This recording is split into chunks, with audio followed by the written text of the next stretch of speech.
Okay, who here hasn't been to space? Why? You better not throw up on my ship.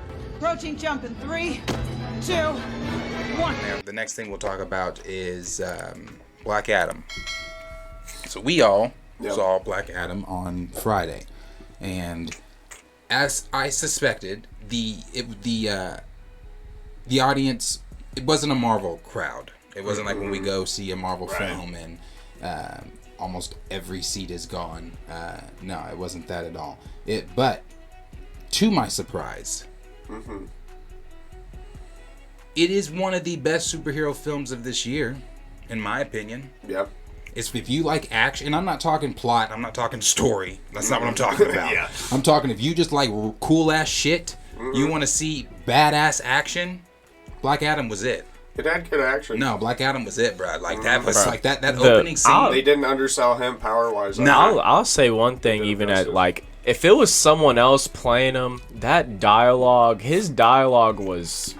It was a 10 to me, like 10. Like his little remarks he made, they were just so like. It was a man out of time, stoic type. Yeah, it was just the fact that like it was The Rock. He kind of made him all like comedic to me because I'm looking at him as The Rock. But like if it like the humor that, or not the humor, but the dialogue they wrote for him and everything, I liked it. Like I didn't.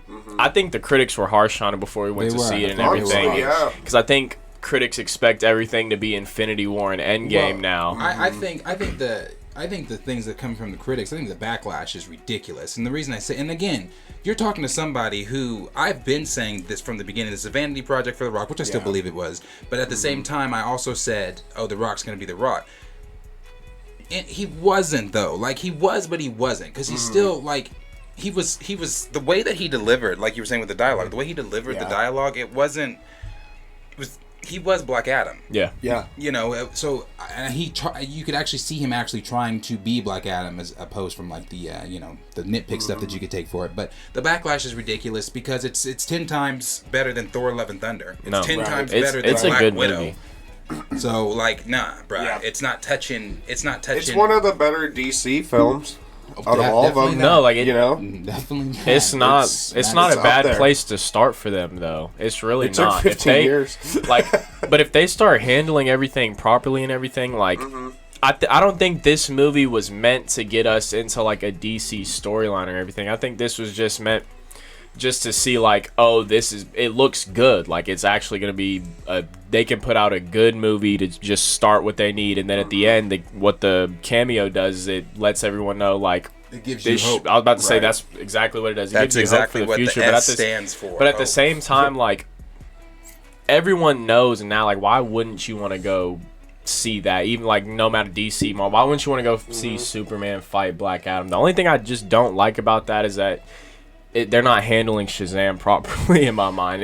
Like hearing Black Adam know Shazam, that I feel like they're just making it Superman's main villain or whatever. I don't know how I feel about it, but they're definitely gonna have to. I feel like for DC to get back on track, this isn't gonna be like a one movie fight or anything. This is gonna be like a long lasting relationship where they're gonna have to work together at some points. They're gonna have to fight each other at some points. It's just.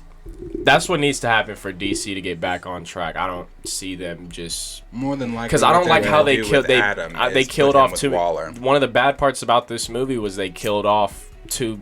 I don't like the way they killed people off in it. I don't like the way Fate died. I don't like the way Sabag died. That's my number their one portrayal problem. Of Fate is my biggest complaint with the whole movie. Yeah. No one can use the Fate helmet unless Fate deems you worthy to use the helmet. Like, and I'm not saying maybe Fate deemed, because of their relationship, maybe he deemed Hawkman worthy of doing that. But I've never seen in any iteration anybody grab the Fate helmet and just be able to do whatever with it that they want to do. Well, even in the ship, they said, don't touch it. Cyclone was explaining and I also didn't like that they every time Fate did do something, he did the same something. Like they had him do that same multiplying himself power twice. Right. And I'm like, bruh, y'all are hoeing Dr. Fate because if he wanted to, bruh, come on, man. Welcome to my world. If he wanted to, welcome to my fucking world. If Fate wanted to end whatever Black Adam was doing, he could have done that shit. Welcome to my world. Welcome to my world in Multiverse of Madness, bro. They had him. They had him seeing the future the whole time, but not like seeing that. Oh, we'll need Black Adam for this until like he waits until like the last possible second. Why did they only and then like dies for like kind of no reason, like doesn't do anything, and they made him this. They had it like he was Dr. Fate, like at the end of his life, like they almost had him like a Joe Biden type of Dr. Fate, where like, you know what I mean? He was like really... he's forgetting stuff. He's like, oh, did I honk the horn if I like space out again? Yeah. Like they had him like at the end of his run, like this weird like handicap like Dr. Fate who doesn't have his same faculties that he used to have. Right. And it's like, well, why not just start with with like, they kind of implied that like he used to be more badass and like he doesn't have his same like capabilities that he used to do, but it's like we never got to see the original. I mean, but that's kind of the thing with sorcery in almost every movie. Like it kind of has to be. No, it doesn't have to be. It kind of does have to be, because at any given moment, sorcery can really wipe out any threat. I watched American Horror Stories. The best season of American Horror Stories was Coven, and that's dealing with witchcraft and voodoo, and they don't shy away from how powerful those bitches are. Right. Yeah, so but their mission isn't to just fuck Black Adam up first. Like we all know if Fate wanted to, I think he just showed up. Fucked Adam up and. But he could have done so much more than just I get what you're saying himself. Sure. Yeah, and because I was really waiting for like some shit to pop off. I was waiting for Fate to like just do some floating shit and some throw them gang signs, start throwing the crosses at niggas and shit. I was waiting for it, bro. I was like, damn, where is it? Basically, just the mirror dimension stuff, and then the multiplied. He multiplied and he threw the little shards. And he would take his damn helmet off. He would just. Every time he'd be like, "Oh, you need my power? How am I less powerful?" Right? And then he's just walking around with his helmet every time, bro. It was weird. You have the crown, and don't get me wrong. Like I said, the action is dope. I didn't quite really care for the storyline, like the involving the little boy and being the thing that Black Adam is teetering toward. Obviously, even in the comics, Black Adam only cares about his people and Klondike and all that stuff. So that part does make sense. But I'm just like, we could have come up with a better story. We could have. Yeah. We could have come up with a better story that could have made him at least more. I mean, he was still. It literally should have just been him protecting his people, like being not a hero. And then not a villain. Because he was kind of resistant. The Justice Society feeling like he's a villain for protecting his people or something like that. That's how I feel like the plot should have went. And that's how it should have gone. And then they come in and they try to, liberate Klondike. And then they realize. I did like that part though. I liked the conversation between Hawkman and the little boy's mom when she was telling him, none of us view Black Adam as a villain. You guys us are the villains because you're coming in here and you're not going to kill the oppressors that have been oppressed. Where have you guys been all this time? Now you show up. I like when she said, go back to international affairs. Like bro, I like stuff like that in superhero films because it's real. Like not when I say real, I mean because I don't want to be like bringing. But when I say that, like. I like that because you see the struggle between superheroes and the civilian life. Like, civilians do look like that's how people look at Batman. They're like, why don't you kill your who said that to him? I think it was in one of the animated films. Green Lantern had said that to him or something like that. You don't even kill your villains. You keep letting the sadistic clown do everything he wants to. So you have that conversation. That's a very real conversation within the superhero fantasy world. So I really like that part.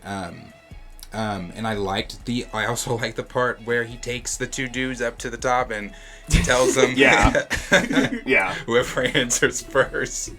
Like that shit was dope. The action was super dope. I didn't kill them. I waited for you to get up there, and then I dropped. Hawkman though is that these oppressors he would take and then be like, they need their day in court, and it's like, wait, what court?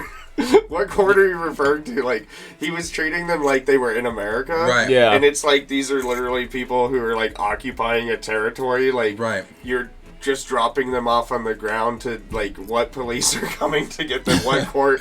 Like, and at that point, weren't they the police? State. Yeah, yeah. So it just, that part didn't make sense, that like he was like, oh, don't kill, and then they were like, Black Adam. At this point, he had only ever even been a legend, but they were just like, we automatically need to like lock this dude up. And then it kind of didn't make sense to me, like, he was resisting at first, Black Adam. He was like, well, I'm just gonna, why'd you wake me up? I'm gonna go back and like go back to sleep, basically. Yeah. Because he was like, this, I don't recognize this as my home.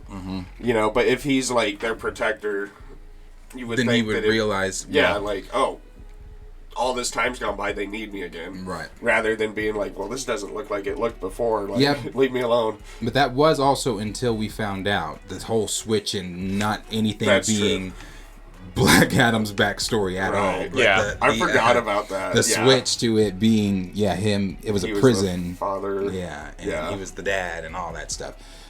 Which that's not. Yeah, again, the plot's not the best. There's just some things like DC films that DC films they need to get rid of, like that slow motion shit they do sometimes, or like, or even when they do it too fast at certain. I'm just like, they've got to stop because this is why I mean, first of all, out of all the members of the JLA, you chose Cyclone, boy, and I'm just like, if you, I mean, not that Red Tornado is a part of the JLA, but if you want to get a Tornado in there, get Red Tornado in there. Like, what's Cyclone, bruh? And every time they had to slow it down to show you that this bitch is about to throw something, because she's in a tornado and she's about to throw the taxi at Black Adam, and I'm like, I just didn't like it. She threw all those like poles at him. And literally didn't hit him with any. She literally hit him all around except for him, and he just stands there.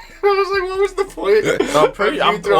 I'm really close to him. I'm dead ass the plan. I'm pretty sure the plan was like surrounding with them, and then Adam Smasher was gonna come step on him. Like, I'm almost positive that was the plan. And then at one point, someone did throw a pole through somebody, and it wasn't her. And I was like, open hit. It can't be her. It wasn't her. I forget who even threw it, but it wasn't her. No, it wasn't her. I don't know. She only hit him with the taxi. That's the only hit she got on. But I will say, Noah Centineo surprised the fuck out of me as Adam Smasher. Now, he's not Adam Smasher. He's his nephew. Right. He's Al's nephew. But it still was so cool seeing Adam Smasher, because that's one of my... Bro, I really like Adam Smasher and the animated stuff and everything, because when he... And I like the twist of the humor that they gave with it, too, with Noah being the nephew and it not being the serious Al. So...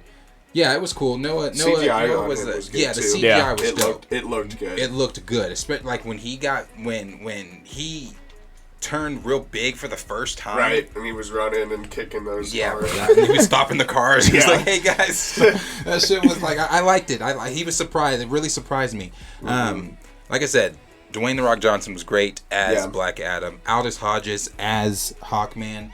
I really liked it, and the reason I liked him as Hawkman is because that tweet that I just read, it said the difference between him and Anthony Mackie, or I hope that they translate Anthony Mackie into that same way, because Hawkman is not somebody, well, in this iteration of him, it's not somebody that has the powers like that. It's a man in a suit. He's using everything like that, but never once, because he was getting his ass beat. Yeah. But never once did he give up. He still was going to be the one to fight Black Adam. He was, even when fate told him he was gonna die, he was okay with dying. He didn't flinch. Yeah, he was like, that's all it was. I wish you would have told me that. Yeah. See, he was dope as Hawkman. And that's again. I saw there was also the tweeted picture of Aldous Hodges on the red carpet, and there was a black little boy up there with the comic book and pen and paper, and he wanted Aldous Hodges to sign it. And it's like, that's so dope, because again, representation, it matters, and just seeing that iteration of him, it was dope. And I just like the fact that I like the fact they made him the way they made him. They made him strong. They made him a leader. He didn't give up. Yeah. He was intelligent, decisive. Yeah, leader. Yeah, for sure a leader. For sure a leader. And I just thought I thought it was really good. I thought it was a great movie. Now, the whole fucking purpose of me even going. Let's get to it.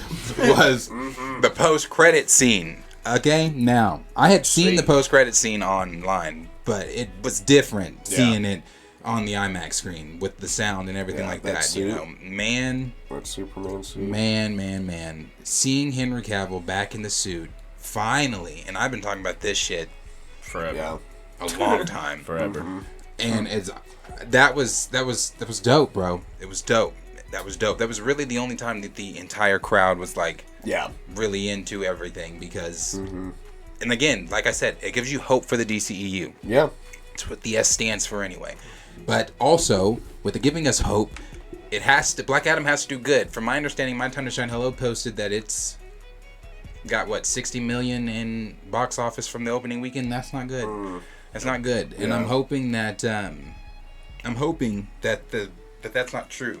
Is that just here or globally? I think that's just here. I think that's just here. I'm gonna say because the international sales should do a lot better. The Rock, that's where he makes all of his movies. So the international, right?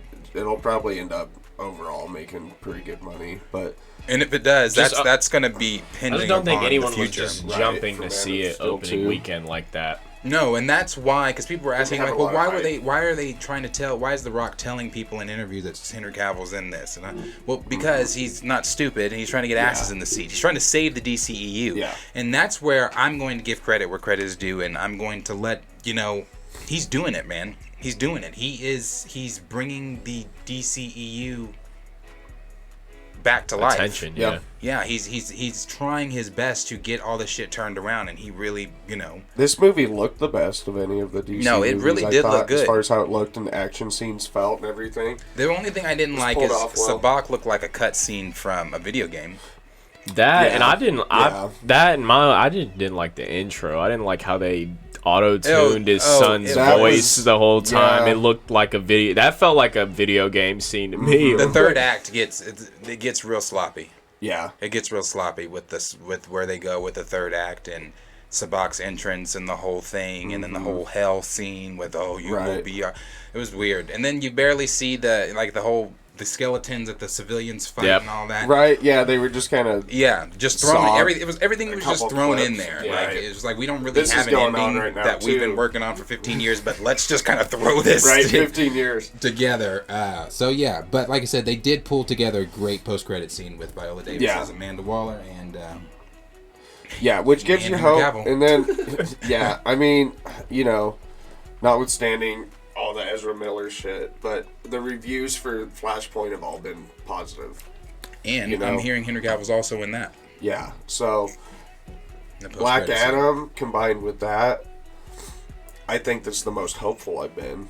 I'm still not gonna. The Flash is supposed to be what explains the future of the DCEU, is what we're hearing. And I guess Zaslav's plan to sell DC or his 10-year plan, I guess it's not working because Henry Hamada or Walter Hamada, who was over at DC, I guess that was one of the main reasons. We're not going to get into that deep shit, but that's one of the main reasons that Henry Cavill didn't come back or wasn't coming back and all that kind of stuff. But now that Walter Hamada's out, Henry Cavill's back in.